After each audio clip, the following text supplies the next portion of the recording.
welcome to the Vanarama National League Highlight Show on BT Sport. After a week of FA Trophy clashes for many clubs, England's fifth tier was back to its thrilling best this weekend, and we'll bring you all the drama over the next half an hour.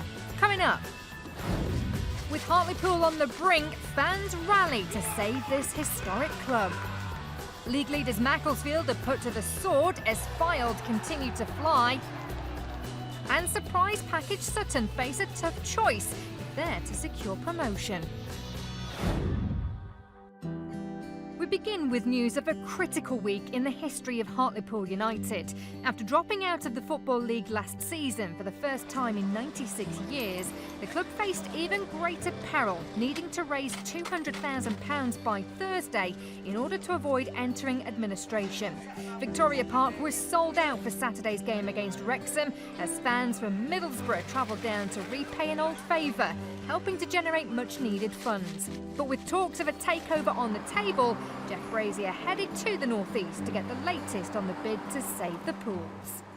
The response from the fans has been phenomenal. The ticket sales have been absolutely fantastic. We sold out really quite quickly, and a lot of that money's already coming online. So we're in the position where we can fund wages, and obviously with the Just Giving fundraising that's been done, we'll be able to pay our creditors. The main thing about the appeal, it gives us 4 weeks, another 4 weeks of bains to find an owner. And apparently now there's one on the doorstep, a local guy. If that's correct, great, let's bring it on and let's talk to him and see what he's like. We're under non-disclosure at the moment, so it's just ongoing at the moment between the owner and the solicitors, really. It's somebody local from the local area is ideal because they understand the town, the people, and you know what the club means to the town. It's the town's club. Everybody rallies around the club, as this appeal has shown. For a non-league club, at our level, we're still getting 3,000 gates, which is tremendous. We can't thank Middlesbrough Football Club fans for the way they've done it. We helped them in '86. They were one match away for literally being kicked out the league. And they've repaid it big style. There's over 1,200 fans coming from Middlesbrough, which puts us at a sellout here. It is a phenomenal effort on their part to back us. We're humbled by it more than anything else. It really is tremendous. When there's big transfer fees going around for players in the Premier League and even the Championship nowadays, and all it is just a small amount of money, and we all pull together to keep this team alive. Everyone around the town, I knew it was a special club when I first come in here because I'm from the area, but it's been proven even more so the last 2 or 3 weeks under, not the greatest circumstances. It's the first time I've been through this situation where, you've been threatened with not being paid.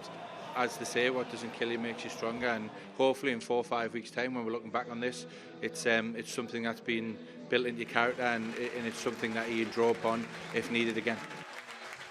On the field, it's a similar story, with Craig Harrison's team needing a rescue mission to halt their slide down the table. Winless in 7, they welcome promotion hopefuls Wrexham, who were unbeaten in their last 4. After a goalless first half, Hartlepool almost gave a packed Victoria Park something to cheer about, but Liam Donnelly was denied by the crossbar. It was a wake-up call for Wrexham, who weren't about to show any sympathy to their rivals. Scott Quigley wriggling away from Blair Adams before slotting past Scott Loach. A striker who joined on loan from Blackpool this week was back to haunt his former boss as he scored again on 72 minutes. Time and space weren't an issue. He was given plenty of both for his second goal in English football on a dream debut. More than 6,800 watched Pool sink to their second successive defeat. They're now 6 points from the relegation zone. For us coming in, it was a bit of a no-win situation for us.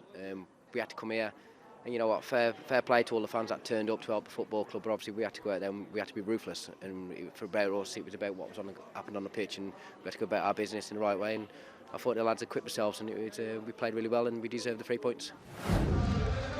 Macclesfield, the league leaders for over 5 weeks, went to Fylde, who impressively hadn't lost at home for 7 matches.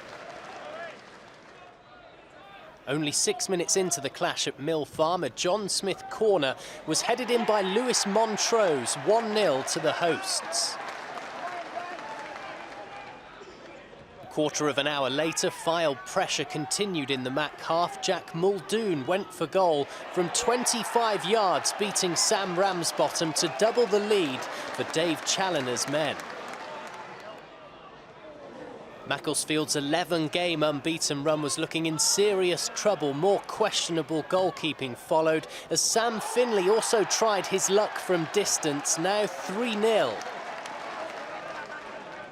It wasn't to get any better for John Askey's team or their keeper before the interval. After setting up the opener, Smith wanted his name on the score sheet, becoming the 4th home player to get the better of Ramsbottom. Askey swapped goalkeepers at the break with normal number 1 Shwan Jalal replacing Ramsbottom. It didn't stop Fylde getting a 5th and a 2nd for Finley, a gift of a goal.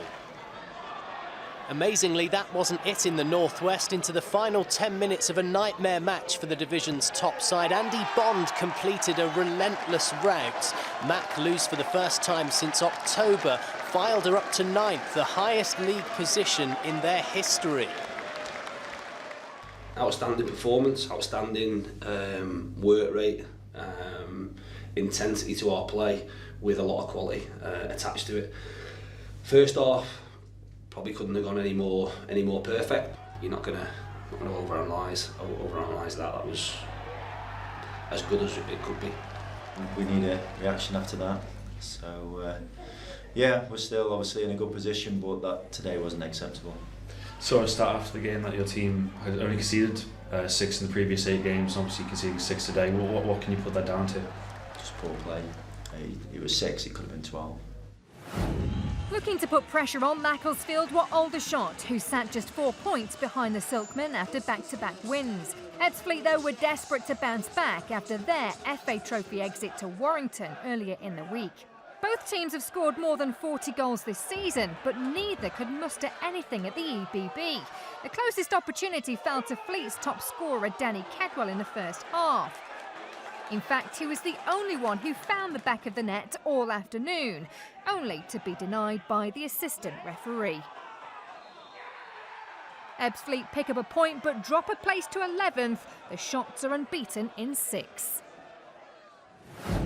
One of the surprises this season has been the promotion challenge of Sutton United. The part-timers were of course headline makers last year due to the FA Cup, but EFL promotion would certainly become the club's greatest ever achievement. Realising that dream still requires an incredible amount of work from all concerned at Gander Green Lane. Well, we've always considered ourselves to be a non-league club. And the ambition has always been to play at the top level of non-league football, which is what we're doing now. But of course, you know, ambitions change, and if we had the opportunity of playing in the Football League, would we take it? Yes, of course we would. East is on! East is on! I think the biggest thing that we're saying is why not? You know, our view of everything has always been why not? You know, why can't we go and win the Conference South? You know, why can't we get to the 5th round of the FA Cup? And you know, it's something that we've used this year. You know, why can't it be a part-time football club?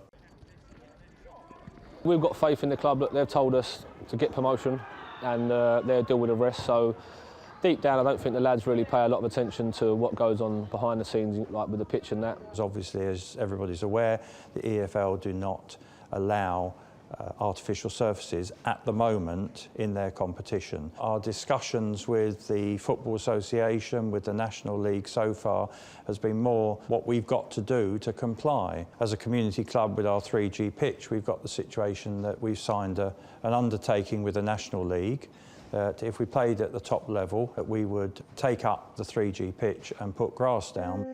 Very clearly there's a rule that was signed at the start of the season that said that if we were to get promoted and didn't accept, then we would suffer double relegation. And if we went up via the playoffs, which could be the end of May, you know, it would take us a month to order a pitch, which is the end of June.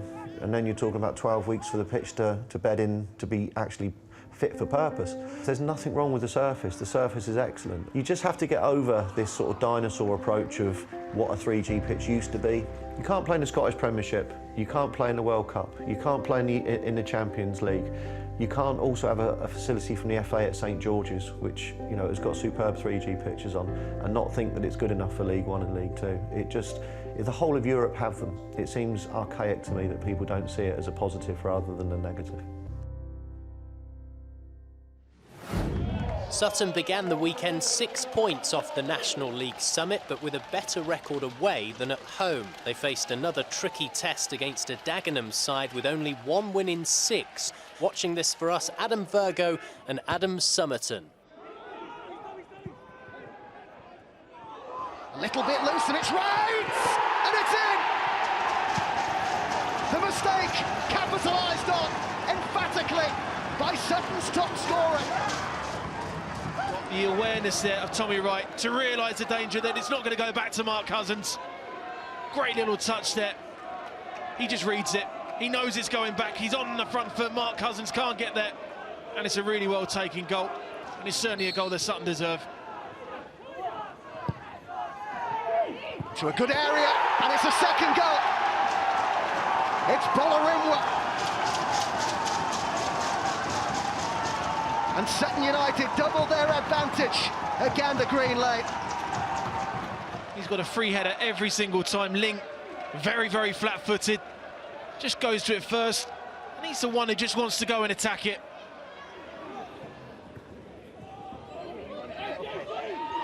Can Dagenham and Redbridge give themselves some hope in the closing stages here? Ferrier with the ball across. It was a good ball, and a Kenaviri's got one back. And there's hope for the Daggers. And it's going to be a very interesting final 6 minutes or so. Again, the Green Lane. It's probably the first time that Collins just doesn't know that Howler's behind him. It's an unselfish header back to Honor Kabiri. And really from nothing, the away side have got a goal. We felt today was a big game as well. You know, John Still made a point, I think, a couple of weeks ago that the good sides really get going in January onwards. Yeah. And we felt, you know, we wanted to take on that message ourselves. So, you know, we knew if we'd lost today, there'd have been about a point or two behind us. But by winning today, also, it gets us 5 or 6 points away from them. Just 2 months ago, Tranmere were hovering perilously close to the relegation zone. They started Saturday just 2 points off the top 3. But visitors Maidenhead had already seen off Rovers this season. Time for revenge for Mickey Mellon's men. And it started after just 4 minutes when James Norwood fired in his 11th of the season, making him the club's joint top scorer. A quick start for Tranmere, but the game really came to life after the break. Just 4 minutes after the whistle again, and Rovers were 2-0 up. Norwood providing a debut goal for Josh Ginnelly, the youngster on loan from Burnley. This time Maidenhead responded and the comeback was on. Sam Barrett beating Reece Taylor to the ball for his first goal since the opening day. Something needed to change and a second substitution proved crucial as Jeff Hughes restored Rovers' 2-goal cushion within seconds of being introduced. Remy Clarima's header ensured a nervy final few minutes, but Tranmere held on. 7 wins in 9 for them, Maidenhead are winless in 4. Coming up after the break, plenty more goals to bring you, including a couple of absolute crackers. And the top 2 collide in the National League North as the battle to reach the 5th tier intensifies. Welcome back to the Vanarama National League Highlight Show. 2 key games fell foul of the weather this weekend as Guiseley against Barrow and Halifax versus Leyton Orient were both postponed due to a frozen pitch. Yet there were plenty of goals flying in around the country, and we've got 21 more still to bring you. A fixture between 2 clubs around the playoffs as the campaign enters its final third. Boreham Wood had beaten Dover Athletic in their previous 4 encounters. The visitors were seeking to move above Wood in the table. Early into the second half, a scrappy opener was scored via Manny Parry's shin and the post, 1-0 to Dover. 20 minutes from time, Luke Garrard's side levelled the clash as David Stevens came up from the back and volleyed past Mitch Walker. It was a first goal since April last year for Wood's defender. The equaliser lasted less than a minute though, thanks to one of Chris Kinnear's subs. A Ryan Bird flick-on was tucked away by Cadell Daniel, who last found the net 4 months ago. With 5 minutes remaining, Daniel turned provider at Meadow Park, releasing Femi Ilasammi, who ensured Grant Smith was beaten for a 3rd time. With Dover on the way to a first win over Boreham Wood in 5, Bruno Andrade struck the bar, and despite Walker's best efforts, the away team did eventually manage to score again, but it was no more than a consolation goal. Alex Davies' strike. Dover move ahead of Wood in the league into 6th position. Frustrating, yes. Disappointed, yes. I felt that we could have bridged the gap tonight against a team that, well, in Dover, that could have been 5 points below us. So frustrating again. We kick on now. They've got some good players, so it was always going to be a tough game, like it always is here, to be fair. So yeah, very mixed performance and very, pleasing stuff, but a lot of stuff that we need to improve if we want to move this season forward. Time is ticking down for Torquay. The Gulls have won the fewest and lost the most games in the league. Victory against Bromley would at least lift them from the foot of the table. Meanwhile, the visitors were looking to bounce back from their defeat to Fylde and return to the top 7. They were on their way to achieving that just before the break when Adam Meckie beat 4 players before passing to the informed Louis Dennis, who scored on his second attempt. That's 8 goals in 8 games. Into the second half, and Meckie was left to finish this time. The former Tranmere midfielder with his first goal since August, putting Bromley 2-0 up with 25 minutes still to play. Torquay had conceded 8 goals in their last 3 games, and they were 3-0 down here soon after. Josh Rees unable to control the ball, but there was no mistake from summer signing Luke Renadio, who netted his 7th of the season. The fans were making their feelings clear, but there was more punishment to come when Rees tapped in from close range to make it 4-0. Before some clumsy defending by Liam Davies led to a late penalty for Neil Smith's side. Dennis was unable to beat Ryan Clark this time. Gary O'Side are without a win in 8 and now 11 points from safety. Can't fault the effort or the application. Just couldn't hold out till half-time, and I felt at half-time that we could have come out and give it a real good go in the second half. Unfortunately, that didn't materialise, and over a 15-minute period the goals flew in, and it's a poor result. Relegation threatened Solihull Moors had put together a run of 2 wins and a draw. Next was Woking, higher in the league but without a victory in 7. The home side started strongly in the West Midlands snow. From a corner 6 minutes in, Kwame Thomas stylishly made it 1-0 with his second goal of the campaign. This is only a second season in the 5th tier for Moors, and they're keen to stick around. Approaching the hour mark, Jermaine Hilton got to a loose ball, chipping the on-rushing Woking keeper Nathan Baxter 2-0. 15 minutes later, a well-crafted daily delivery was headed in by Hilton, who's on to 3 for the campaign. Solihull are unbeaten in 4, which is their best run of the season so far. Really good record at home since myself and Tim and Gary have been in charge. And today, with games called off, with a couple of results, we're starting to look at getting in the coattails of 1 or 2 above us.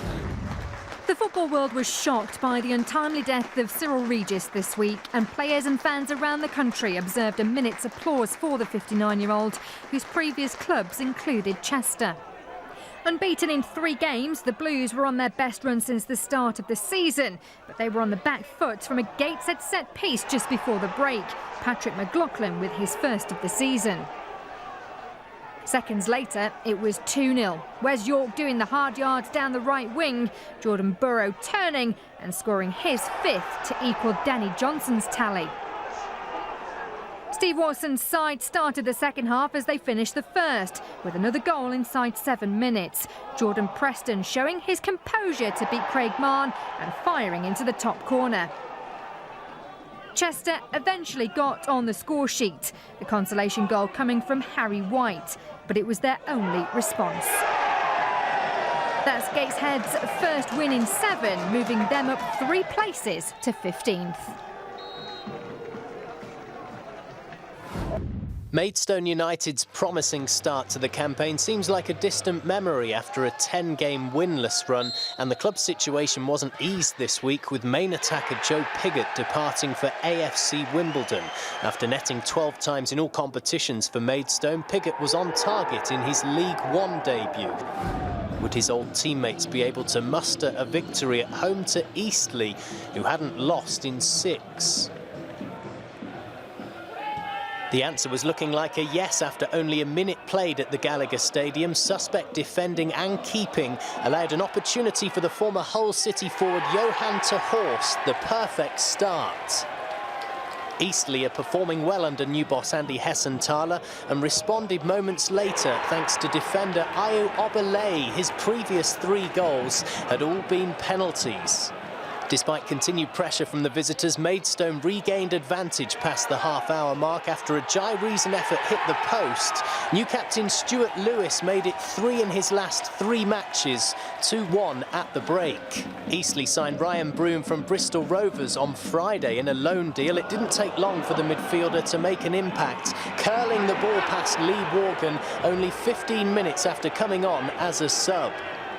Momentum remained with the Spitfires. With less than 5 minutes to go, a corner was headed into the path of Obelay, who's now on 5 this season.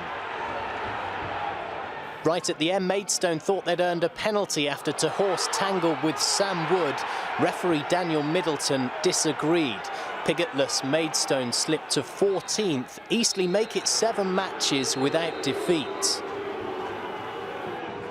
You know, it could have gone either way, couldn't it, to be fair? At the death there, I don't know.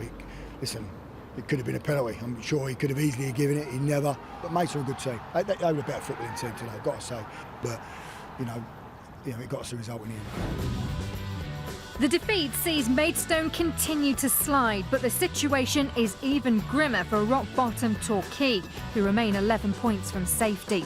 Chester too are still in the mire, but Solihull took advantage of the postponements to maintain their hopes of survival. At the top, Macclesfield's lead is cut again after their humbling by Fylde, who are now just 2 points outside the playoffs. Aldershot and Sutton are 3 points off the summit, but Wrexham could get even closer thanks to their game in hand, whilst Tranmere's momentum continues to build. In the race to reach the 5th tier, there was a huge match-up in National League North. Leaders Salford City against second in the division Harrogate Town. The visitors trailed Salford by 8 points, but a win at the Peninsula Stadium and in a game in hand, and the gap could be cut significantly. A quarter of an hour in, Mike Fenix gave Salford the lead in the northwest. Into the second half, Salford, who had recently had a poor patch of form, pushed for a second. Nick Houghton provided for Tom Walker, who got the better of James Belshaw. Past the hour marker, Joe Leasley free kick was turned in by Dom Knowles to give Harrogate hope. It did, though, end 2-1, and even though Salford are now a commanding 11 points clear, one of the league's joint managers doesn't think promotion is looking secure just yet.